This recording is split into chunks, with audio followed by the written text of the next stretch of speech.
నమస్తే, welcome to NHTV and Nationalist hub. నేను Raghunandan.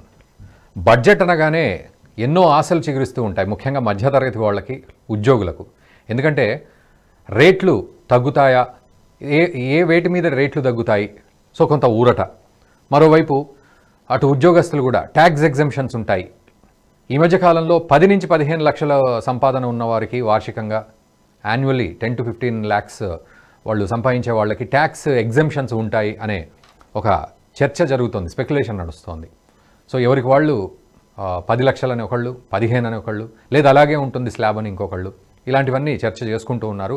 But నిజానికి నిర్మలా సీతారామన్ ఆవిడ ప్రవేశపెట్టేంతవరకు ఎవరికి తెలియదు అసలు దానికి సంబంధించి ఎటువంటి ఊరటలు ఉన్నాయి అనేది. ఇదొక ఎత్తైతే, అండ్ ఆర్థికంగా భారత్ ఎలా ఉంది, జీడిపి ఎలాంటి పరిస్థితుల్లో ఉంది, భౌగోళికంగా అటు అమెరికా విషయం కావచ్చు, లేకపోతే ప్రపంచ పటంలో మిగతా దేశాల విషయాలు కావచ్చు, అండ్ ఫారెన్ ఇన్వెస్ట్మెంట్స్ విషయంలో కావచ్చు, కొంత మందగమనం అయితే కనబడుతుంది. కాబట్టి వాటి ప్రభావం మన మీద ఎలా ఉంది, అండ్ ఈ బడ్జెట్లో ఎలాంటి అంశాలని మనం టచ్ చేయాల్సిన పరిస్థితి ఉంది, ముఖ్యంగా ఏ వర్గాలకి కొంత ఫోకస్ చేయాల్సిన పరిస్థితి ఉంది. నిజానికి 10 నిమిషాల వీడియోలో మనం అన్ని సబ్జెక్ట్స్ని పూర్తిగా టచ్ చేయలేకపోయినా కొన్ని కీలకమైన విషయాలు అయితే మనం ఓవర్వ్యూలో మనం మాట్లాడుకుందాం. మనతో పాటు ప్రసాద్ పేకేటి గారు ఉన్నారు, రాజకీయ సామాజిక విశ్లేషకులు. ప్రసాద్ పేకేటి గారు నమస్తే అండి, welcome to Nationalist hub.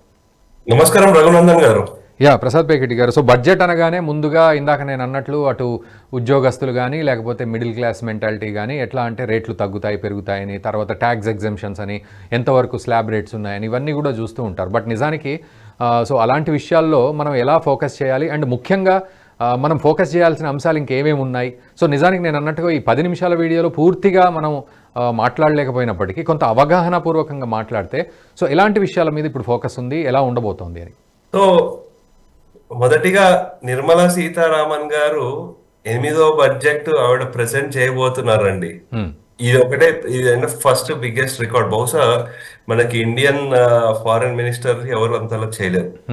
So అయితే ఇక్కడ ఈ సమయంలో వారు ప్రెజెంట్ చేసే బడ్జెట్ చాలా చాలా క్రిటికల్. ఇది ఏంటంటే మేక్ ఆర్ బ్రేక్ బడ్జెట్ లాగా ఇది. ఎందుకంటే సో 24 అంటే గత సంవత్సరం అయితే ఎక్స్పెక్ట్ చేసిందే, అంటే మనకి ఎలక్షన్ ఇయర్ కాబట్టి బడ్జెట్ లో ఎలా ఉంటుంది అనేది కొంచెం ఎక్స్పెక్ట్ చేసింది. కానీ ఇప్పుడు ఈ టర్మ్ లో డిక్లేర్ చేయబోయే బడ్జెట్ చాలా చాలా క్రిటికల్. అంటే నెక్స్ట్ రాబోయే మన సమయానికి ఎలా భారత్ ఏ దిశగా ప్రగతి పదంలో వెళుతుందో డిసైడ్ చేసేది. సో మీరు చూసుకుంటే ఇది ఈ సంవత్సరం, వచ్చే సంవత్సరం తర్వాత మళ్ళీ యూపీ ఎలక్షన్లు, మళ్ళీ ఇంకేదో ఎలక్షన్లు వస్తూనే ఉంటాయి. సో అందు గురించి ఇప్పుడు బడ్జెట్ లో ఏంటంటే ముఖ్యంగా చూసుకోవాల్సింది గత 4 సంవత్సరాల నుంచి 7% ఇంకా కొంచెం పెరుగుతోంది. కానీ ఇప్పుడు ప్రపంచ వ్యాప్తంగా ఆర్థిక వ్యవస్థ అస్తవ్యస్తంగా ఉంది. అంటే దానికి కొన్ని కారణాలు మనం చూసుకుంటే, యుఎస్ లో ఎలక్షన్స్ లో ట్రంప్ నెగ్గడంతో డాలర్ ఇంకా బలోపేతమైంది. దాంతో వివిధ కరెన్సీలు అన్ని దాని విలువ పడిపోతున్నాయి. పడిపోయిన దాంట్లో భారత్ కూడా ఉంది, ఒక 2.5 దాని మధ్య వేరీ అవుతోంది. మిగతా ఇంకా పడిపోయింది, అంటే ఇంకా బలంగానే ఉంది. కానీ మనకి చూసుకుంటే ఏంటంటే ఫారెన్ ఈ రిజర్వ్స్ ఏవైతే ఉన్నాయో అది క్రమేపీ తగ్గుతున్నాయి. తగ్గుముఖం బట్టే అంటే మన మార్కెట్ నుంచి విత్డ్రా చేసేసుకుని మళ్ళీ యుఎస్ వేరే దగ్గరకు వెళ్ళడము, మనకి ఆర్బిఐ ఎంత ఇంటర్వెన్షన్ ఏం చేసినా సరే. కానీ మనము ఈ ఫారెన్ కండిషన్స్ మీద డిపెండ్ కాకుండా మనకి ఇక్కడ అంటే చూసుకుంటే ముఖ్యంగా ఏంటంటే ఈ డివిజన్ పెరిగిపోతుంది. అంటే డబ్బు ఉన్న వాళ్ళకి లేని వాళ్ళకి ఈ రేంజ్ పెరుగుతోంది.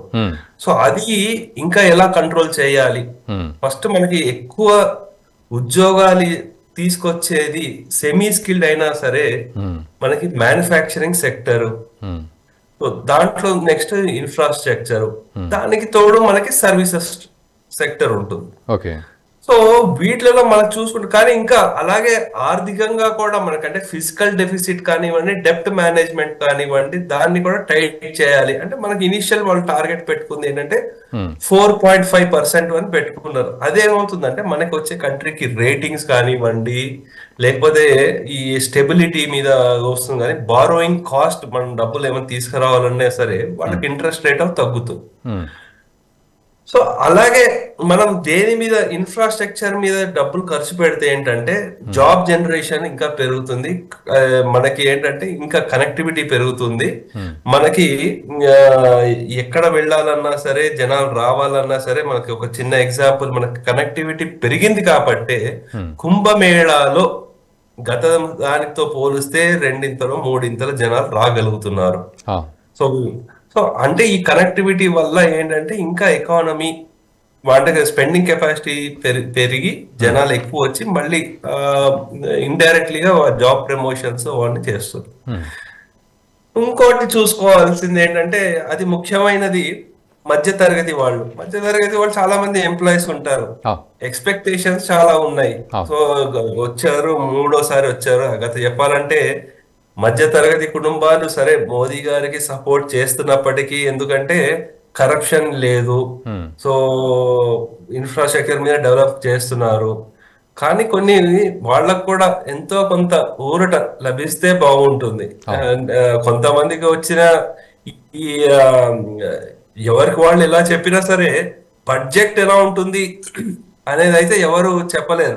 ఎందుకంటే ఎన్నోసార్లు ఆశలు పెట్టుకుని మళ్ళీ అది బాధపడ్డం అవంతా జరిగింది. సరే కొత్త స్లాబులు అలా ఇలా అన్నారు, కానీ అంటే మధ్య తరగతి వాళ్ళకి ఏంటంటే కొంచెం ఈ ట్యాక్స్లు, TDS కొంచెం తగ్గించి, లేకపోతే ఈ స్టాండర్డ్ డిడక్షన్ మనకి పెంచి, సో అలాగే వాళ్ళు ఇస్తున్న ఈ బేసిక్ లిమిట్ ఎంత అయితే ఉందో దాన్ని కూడా కొంచెం పెంచితే అది బాగుంటుంది. కానీ ఎంత వరకు పెంచుతారు అనేది, అంటే ఇప్పుడు మనకి 15 లక్షల పైన జీతం వస్తే వాళ్ళకి 30%. సరే ఇప్పుడు ఏంటంటే ఆస్పైరింగ్ ఇండియాలో వచ్చేసరికి మీరు చూసుకుంటే, మామూలుగా ఇన్ జనరల్ గా చూసుకుంటే, మనకి కార్లే ఒక చిన్న ఉదాహరణ. ఒకప్పుడు మనకి ఈ మారుతి కారు లేకపోతే శాంట్రో కారు ఉంటే అది పెద్ద అచీవ్మెంట్ లాగా. ఇప్పుడు అందరూ ఆ కార్ సేల్స్ కూడా నెమ్మదిగా తగ్గిపోయి ఎక్కువ మంది ఎటు వెళ్తున్నారు, SUV అంటే స్పెండింగ్ కెపాసిటీ పెరుగుతోంది. సో అందు గురించి ఎక్కువ మంది 10 లక్షల పైన ఉండే వాళ్ళు ఇంకా పెరుగుతున్నారు. సో అందు గురించి వాళ్ళకు కూడా ఇంకా రాయితీలు ఇస్తే బాగుంటుంది.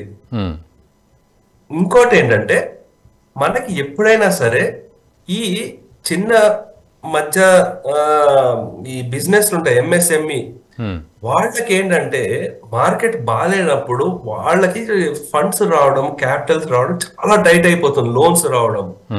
అందు గురించి వాళ్ళు ఏం చేస్తారంటే, ఎవడో ఒకడు ఎంత పర్సెంట్కి లోన్ ఇచ్చా, 36 అంటే 3 రూపీస్కి లోన్ ఇచ్చినా, 4 రూపీస్కి లోన్ ఇచ్చేసినా వాళ్ళు ఏదో తీసుకొచ్చి పెట్టేసి చాలా ఇక్కట్లు పాలవుతూ ఉంటారు.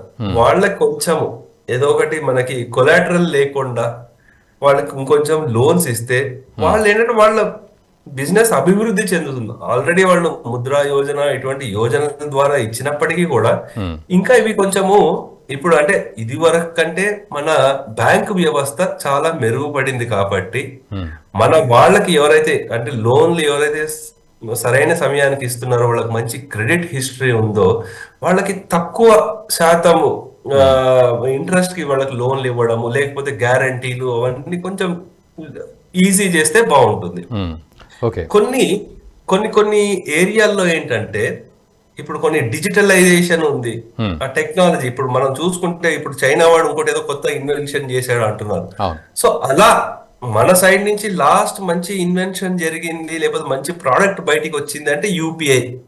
సో దాని తర్వాత అలాగే మనకి కోవిడ్ సమయంలో కూడా డిజిటలైజేషన్ అన్ని బాగానే చేశారు.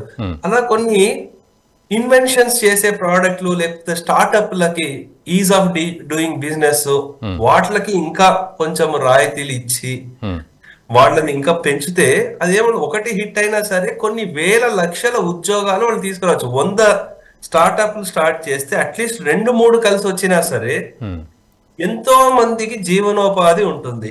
అయితే ప్రసాద్ గారు, ఇక్కడ మీరన్న స్టార్టప్స్ విషయంలో కూడా చాలా రికార్డ్ బ్రేకింగ్ వేలో వెళ్లే పరిస్థితులు ఆల్రెడీ క్రియేట్ చేసుకున్నాం. ఇదొకటైతే ఇందాక మీరు అన్నారు జీడిపి విషయంలో కానీ తర్వాత ఫారెన్ నిల్వల విషయంలో కానీ ఇవన్నీ కూడా అండ్ మిడిల్ క్లాస్ వాడు ఉద్యోగి ఇన్కమ్ ట్యాక్స్ స్లాబ్ ఇవన్నీ కనుక చూస్తే ఒకవైపు ప్రపంచవ్యాప్తంగా మందగమనం ఉన్న తరుణంలో ఇక్కడ ఈ ఛాలెంజెస్, సో అటు ఛాలెంజెస్ ఇటు ఛాలెంజెస్, సో ఇన్ని కష్టాల మధ్య ఈరోజు నిర్మలా సీతారామన్ అండ్ టీం ఒక బడ్జెట్ తయారు చేయాలంటే ఇది ఎలాంటి ఛాలెంజింగ్ టాస్క్ ఇప్పుడు ఆమెకు 8వ అయినప్పటికీ కూడా, అండ్ ఎలా మనం పాజిటివ్గా దీని మీద ఉండొచ్చు అని మనం ఎట్లా కంక్లూడ్ అవ్వాలి? అంటే పాజిటివ్ ఎలా ఉండొచ్చు అంటే అండి, మనకి ఏదైనా కష్టకాలం వచ్చినప్పుడే నిజమైన మన కేపబిలిటీ బయటపడుతుందండి. అవును. అంటే ఇప్పుడు పేషెంట్ ఆరోగ్యంగా బాగా ఉంటే డాక్టర్కి ఏం పని ఉంటుందండి? అవును. సో అలాగే మొత్తం ఆర్థిక వ్యవస్థ బాగుంటే వీళ్ళు చేసేది ఏముంటుంది? ఏదైనా పరిస్థితి బాగాలేనప్పుడే కదా వాళ్ళ నిజమైన సత్తా బయటపడేది. అవును.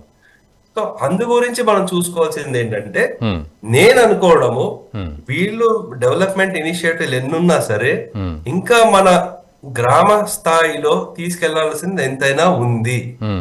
అలాగే టూరిజం మీద కూడా స్పెండ్ చేయాల్సిన అవసరం ఎంతైనా ఉంది. మనకి ఇప్పుడు ఒక ఈ రామ్ మందిరం వచ్చిన తర్వాత హిందువుల్లో ఒక సివిలైజేషన్ చేంజ్ వచ్చింది. మన గుళ్ళు లేకపోతే ఇటువంటి మన పుణ్యక్షేత్రాలకి వాల్యూ వస్తుంది. జనాలు ఎంత కష్టమైనా వెళ్తున్నారు. ప్రత్యక్ష నిదర్శనము మన మహాకుంభ్. సో అందు గురించి ఇటువంటి వాటిలతో దీనివల్ల ఏంటి ఎక్కువ లాభపడేది చిన్న చిన్న వృత్తులు చేసుకునే వాళ్ళు చాలా లాభపడతారు. అలాగే మనకి గ్రామ స్థాయిలో కూడా అక్కడ డెవలప్మెంట్ స్కీమ్స్ కానీ ఇన్ఫ్రాస్ట్రక్చర్లు కానీ చేయవలసిన అవసరం ఎంతైనా ఉందండి. సో ఇంకొకటి ఏంటంటే చాలా ఇంపార్టెంట్ అయినది, మన రైతులకి మనం ఏం చేయగలుగుతాము. మనది ఎకానమీ మనం చూస్తుంటే సరే ఒక 17 to 18% జీడిపికి మనకి ఈ అగ్రికల్చరల్ నుంచి వస్తున్నప్పటికీ కూడా దగ్గర 50% మనకి పని చేస్తున్న వాళ్ళందరూ వ్యవసాయం చేస్తున్న వాళ్ళే. సో అందు గురించి వాళ్ళకి ఏం చేయొచ్చు, ఇంకా బాగా ఏం చేయొచ్చు అనేది, అంటే మినిమం సపోర్ట్ ప్రైస్ అవ్వనివ్వండి, లేకపోతే ప్రధాన్ మంత్రి కిసాన్ సమ్మాన్ నిధి అవ్వనివ్వండి, క్రాప్ ఇన్సూరెన్స్ అవ్వండి. అలాగే ఇప్పుడు ఈ మధ్య ఎక్కువ మార్కెటింగ్ అవకాశాలు ఈనామని వచ్చింది. సో అలా అంటే మనం చూసాం నిజామాబాద్ లో పశు బోర్డు ఎంతో ఆయన ధర్మపురి అరవింద్ గారు కమిట్మెంట్ చేశారు, రాసిచ్చారు, తీసుకొచ్చారు. అలా ఇంకేమైనా వాళ్ళ సమస్యలు వాళ్ళ నియోజకవర్గంలో ఉండే వాళ్ళు ఇంకా బయటికి తీసుకొస్తే బాగుంటుంది. సరే మనకేంటంటే మాన్సూన్ బాగా వచ్చింది ఈసారి, అలాగే ఎంఎస్పి కూడా బాగుంది. ఇంకా అంటే వాళ్ళ గిట్టుబాటు ధరలు ఎంతో అంత మనకి ఇంత చేసాం, మనం 10,000 లేకపోతే 20,000 ఖర్చు పెడుతున్నాం అంటే దాని మీద వాళ్ళు కనీసం ఒక 25,000 వచ్చేటట్టు ఉంటే ఒక 5,000 ప్రాఫిట్ ఉంటుంది. సో ఆ విధంగా ఏదో ఒక గవర్నమెంట్ సహాయం చేస్తే వివిధ వర్గాలకి సపోర్ట్ చేయడం అయినట్టు ఉంటుందండి. Okay, right sir, thank you very much Prasad Peketti గారు. సో ఒక ఓవర్వ్యూ మనమైతే తీసుకున్నాం. సో నిజానికి మీరు అన్నట్లుగా ఈ వివిధ కోణాల్లో ఆలోచిస్తే కేవలం ఈ స్లాబ్ రేట్లు మాత్రమే, రేట్లు పెరిగాయి తగ్గాయి మాత్రమే కాదు, ఇంకా చాలా అంశాలు ప్రభావితం చేస్తున్నాయి. వాటిని దృష్టిలో పెట్టుకొని కూడా భవిష్యత్తు కోసం మనం మళ్ళీ పునాదులు వేసుకోవాలి బడ్జెట్లో అనేది అర్థమవుతోంది. Thank you very much sir, thank you very much. Thank you sir, నమస్తే. యా, సో అదండి వ్యూవర్స్, మొత్తానికి బడ్జెట్ అనగానే ఏవి రేట్లు పెరుగుతాయి, ఏవి తగ్గుతాయి, ఇవి మాత్రమే సామాన్యుడు ఆలోచిస్తాడు. At the same time slab రేట్లు ఎంత ఉన్నాయి, మనం ఎంత ట్యాక్సులు కడతాము, ఎంత ట్యాక్సులు మాఫీ అవుతాయి, ఇవి మాత్రమే మనం ఆలోచిస్తాం.